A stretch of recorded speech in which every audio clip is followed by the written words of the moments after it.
दिल्ली को प्रदूषण से बचाएगा सरकार का नया नियम। दिल्ली में अब पॉल्यूशन सर्टिफिकेट नहीं तो फ्यूल नहीं।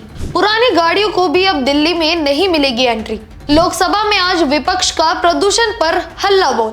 नमस्कार, भारत रफ्तार में आपका स्वागत है और मैं हूं आपके साथ खुशी। दिल्ली में एयर पॉल्यूशन को लेकर दिल्ली की रेखा गुप्ता सरकार ने बड़ा और क्रांतिकारी कदम उठाया है। सरकार ने दिल्ली में सिर्फ BS4 इंजन वाली कारों को दिल्ली में ड्राइविंग की परमिशन दी है।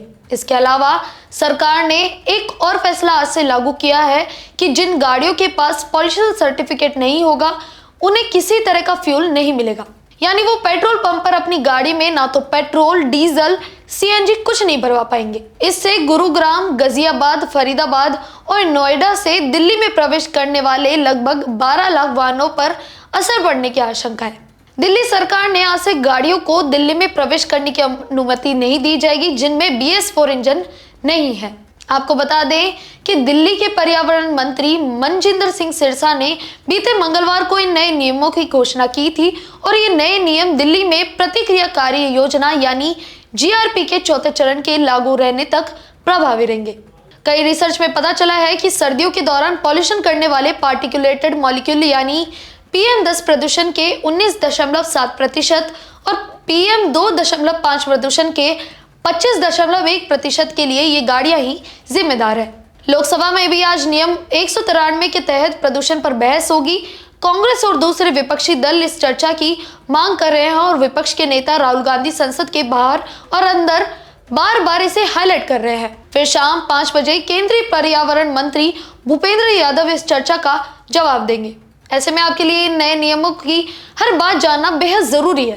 पहली, BS4 इंजन वाली कारों को ही अनुमति देने के इस फैसले से गुरुग्राम, गाजियाबाद, फरीदाबाद और नोएडा से दिल्ली में एंट्री करने वाले 12 लाख गाड़ियों पर असर पड़ सकता है। नोएडा से 4 लाख से ज्यादा, गुरुग्राम में 2 लाख और गाजियाबाद से 5.5 लाख गाड़ियों को दिल्ली में एंट्री करने से रोक दिया जाएगा। वाहनों की जांच के लिए 580 पुलिसकर्मियों को तैनात किया जाएगा जिसमें 126 चौकियों पर 37 वैन तैनात रहेंगी। इसके अलावा परिवहन विभाग, नगर निगम और खाद्य विभाग के कर्मियों को पेट्रोल पंपों पर तैनात किया जाएगा। पॉल्यूशन सर्टिफिकेट के लिए दिल्ली में पेट्रोल पंपों पर पहले से ही स्वचालित नंबर प्लेट आइडेंटिफिकेशन कैमरे लगाए जा चुके हैं। इससे ऑटोमेटिक तरीके से उन गाड़ियों की पहचान हो जाएगी जिनके पास पॉल्यूशन सर्टिफिकेट नहीं है। और दिल्ली सरकार की तरफ से 100 प्रमुख इलाकों में ट्रैफिक जाम को खत्म करने के लिए काम चल रहा है जिससे ट्रैफिक लाइट पर लगने वाले समय और प्रदूषण में कमी आएगी।